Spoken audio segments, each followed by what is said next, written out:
this meeting of the Oskaloosa City Council to order. Today is Monday, August 19th, 2019.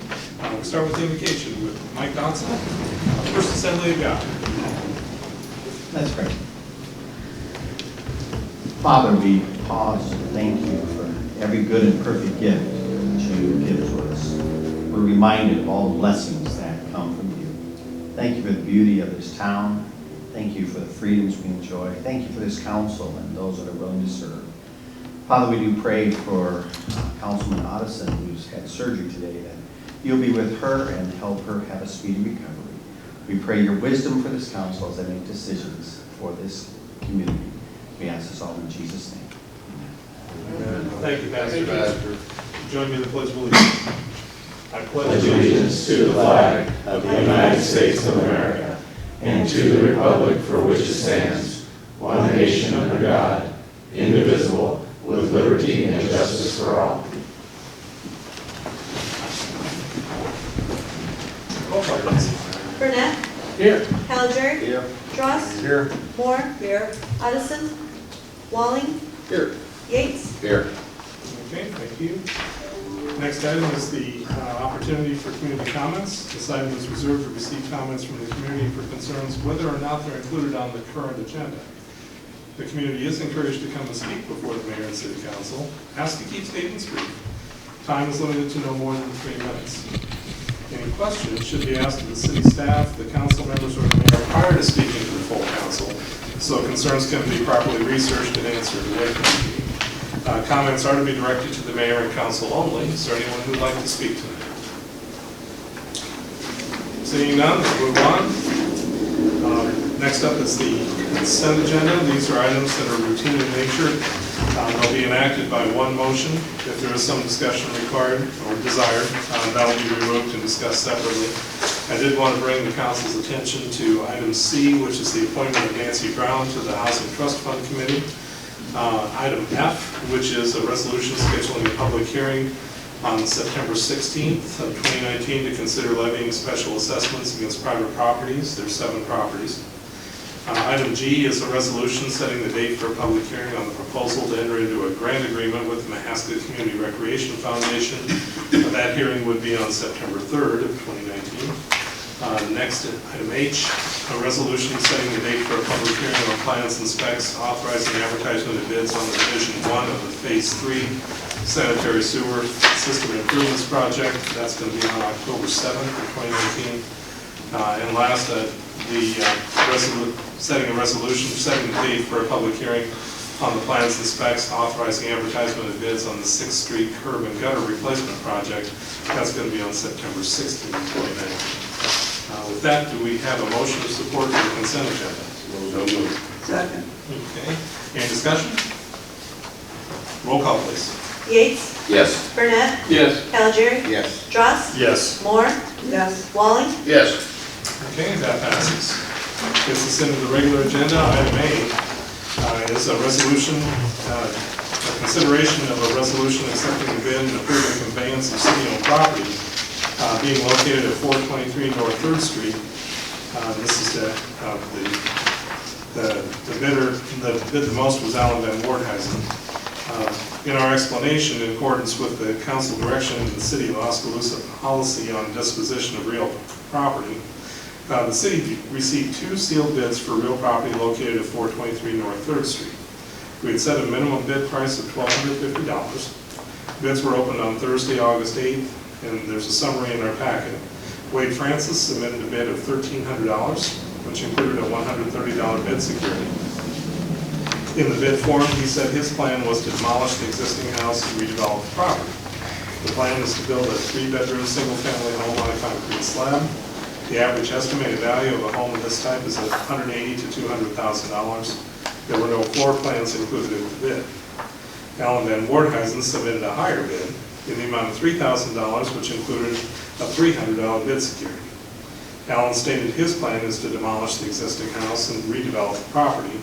His plan is to build a 3-bedroom, single-family home or duplex. The average estimated value of this type of home constructed on a basement is $225,000 to $250,000, and the average estimated value of a duplex constructed on a concrete slab is $220,000 to $240,000. There were no floor plans included with this bid either.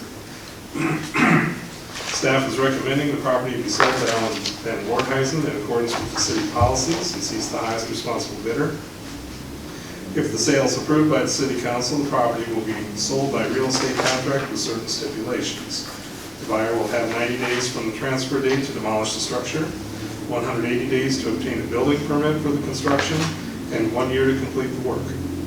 The property will revert back to the city in the event the buyer's responsibilities are not met.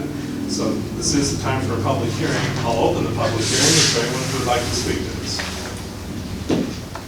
Seeing none, I'll close the public hearing. We have a motion accepting the bid and approving the conveyance of the property to Alan Van Woordhuizen. So moved. Second. Okay, any discussion? Roll call, please. Burnett, Yes. Calgery, Yes. Drost, Yes. Moore, Yes. Walling, Yes. Yates, Yes. That passes. Item B, so consider a resolution to approve a revised preliminary plat for Pear Tree Estates subdivision. Brian Boyd, Construction LLC, has submitted a revised preliminary plat for the Pear Tree Estates subdivision located at the northeast corner of South 11th Street and 3rd Avenue West. That proposed plan is zoned in an R2, Urban Family Residential Zoning District. The previous submittal for this preliminary plat was approved by the City Council at their meeting on July 16, 2018. The proposed subdivision with a total area of approximately 2.15 acres consists of 6 residential lots, 1 outlot for local access and utility easements, and 1 lot that will be designated as a public right-of-way. The proposed public improvements for this plat include a 4-foot wide sidewalk along South 11th Street and 3rd Avenue East.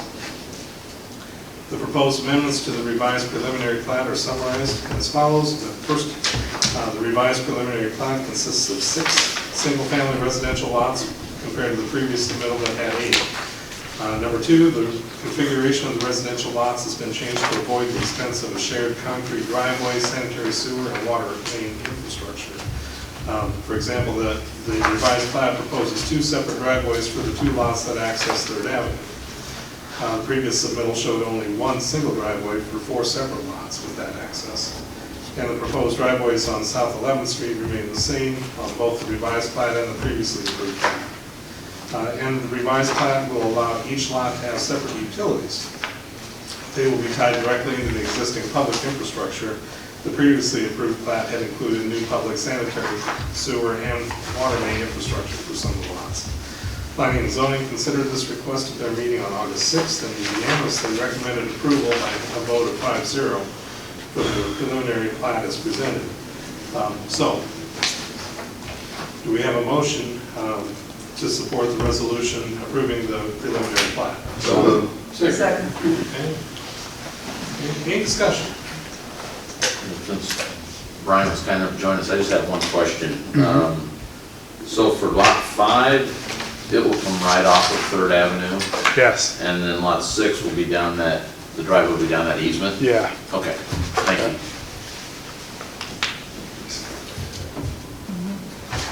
Any other questions? Comments? Roll call, please. Calgery, Yes. Drost, Yes. Moore, Yes. Walling, Yes. Yates, Yes. Burnett, Yes. Okay, that passes. Item C, this is a consider resolution approving the final plat for the Pear Tree Real Estate, or Pear Tree Estate subdivision. So we've already described where it's at. Planning and Zoning unanimously voted 5-0 to approve the final plat with the following stipulations. The construction plans for the public improvements have to be reviewed and approved by the City of Oskaloosa Public Works Department. Number 2, install new sidewalks along South 11th Street and 3rd Avenue within 3 years of recording the final plat. A financial security for the amount of $21,240 must be provided to ensure installation of the sidewalks. Number 3, the existing gaps for curb and gutter from the old driveways have to be replaced and filled with new curb and gutter sections within 3 years of recording the final plat. A financial security in the amount of $2,400 must be provided to ensure installation of the new curb and gutter. And finally, number 4, the location and width of the driveway access for the proposed residential lots have to be approved by the City of Oskaloosa Public Works Department. So do we have a motion supporting the approval of the final plat? So moved. Second. Any discussion? Any problem with those stipulations? Yeah, I was listening to what you were saying about, what is that, a Would bond? you please come up to the microphone?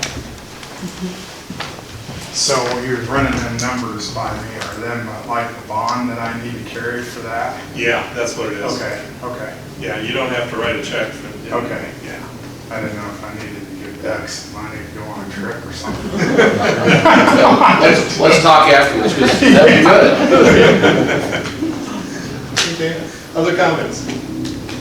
Okay, roll call, please. Dross, Yes. Moore, Yes. Walling, Yes. Yates, Yes. Burnett, Yes. Alger, Yes. Okay, that passes. Item B, consider an ordinance amending section 15.04.170 having to do with building permits with the City of Oskaloosa Municipal Code. Title 15 of the code requires a building permit to be issued for any structure that's 80 square feet or larger. Staff is proposing to increase this to 120 square feet or larger. Our adopted building code in 2015, the 2015 IBC, states that work on structures less than 120 square feet is exempt from permit requirements. So this amendment will align the city ordinance with the adopted building code and also reflect common practice in similar communities. The feeling of the city manager is that this change would be well received by residents, as a typical storage shed would no longer require a permit. And so do we have a motion of support for this first reading? So moved. Second. Any discussion? It's great to see government can do something right. Oh, sorry. Because that's you, man. Okay, other comments? Roll call. Moore, Yes. Walling, Yes. Yates, Yes. Burnett, Yes. Alger, Yes. Dross, Yes. Okay, that passes. That gets us to the end of the agenda. Reports from city staff, the city manager is not here tonight. City clerk came in. no sir, thank you. Okay, city attorney isn't here tonight, so we'll keep on going. City council members, start with you, Steve. I'm good, thanks, sir. Anything on your mind, Tom? We've got an update Thursday night for 911 and emergency management on the lawsuit, but we don't have any data about what it's about yet. Okay, but it's happening. Okay, Doug? Nothing tonight, sir. Okay. No, thank you. Bill? Thank you, okay. And I've got nothing else either, so with that, do we have a motion to adjourn? So moved. Second. All in favor, say aye. Aye. We're adjourned.